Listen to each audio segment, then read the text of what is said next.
এর মধ্যে রব্বুল আলামিন সব নবীদের পিতা সাইয়েদনা ইব্রাহিম আলাইহিস সালামের ফুটপ্রিন্ট রেখে দিয়েছেন।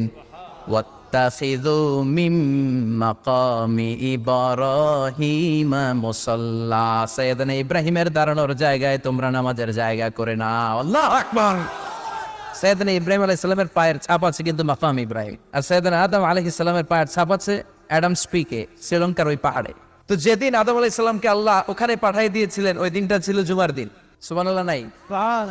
এরপরে সাইয়েদনা আদমকে পাঠানো হলো শ্রীলঙ্কায়, সাইয়্যিদাতুনা হাওয়া আলাইহিস সালামকে পাঠিয়ে দেয়া হলো সৌদি আরবের জেদ্দা শহরে। আরবিতে জেদ্দা বা জাদ্দা মানে দাদি, জেদ্দাতুন বা জাদ্দাতুন মানে কি দাদি। হাওয়া আলাইহিস সালাম আমাদের সবার দাদি, ঠিক কিনা? ওনার নামে এই শহরের নাম। বছরের পর বছর সাইয়েদনা আদম আলাইহিস সালাম এবং হাওয়া আলাইহিস সালাম আল্লাহর কাছে ক্ষমা চাইলেন, আল্লাহ ভুল করে নিষিদ্ধ গাছের ফল খেয়েছি, তুমি মাফ করে দাও।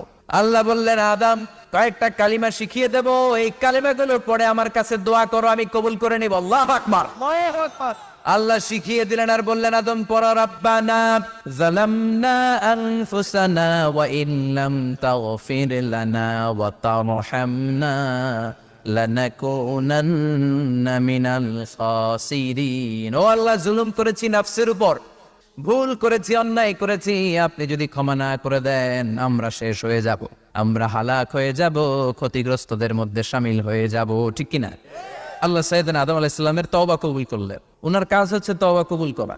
আমাদের কাজ গুনাহ করা, শয়তানের কাজ ওয়াসওয়াসা দেওয়া, আল্লাহর কাজ খালি মাফ করা।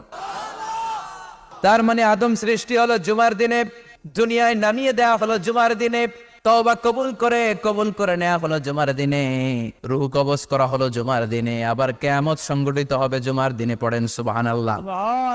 আবার বিশ্বনবী বললেন, আর রমাদান ইলা রমাদান, এক রমজান থেকে আরেক রমজানের মাঝখানে যত গুনাহ হয় মাফ করে কে? তারপরে বিশ্বনবী বললেন, আল উমরাতু ইলাল উমরাহ, কেউ যদি একবার উমরা করে পরে আবার করলে দুই উমরার মাঝখানে গুনাহগুলো মাফ করে দেয় কে? আবার বিশ্বনবী বললেন, আল জুমআতু ইলাল জুমআহ,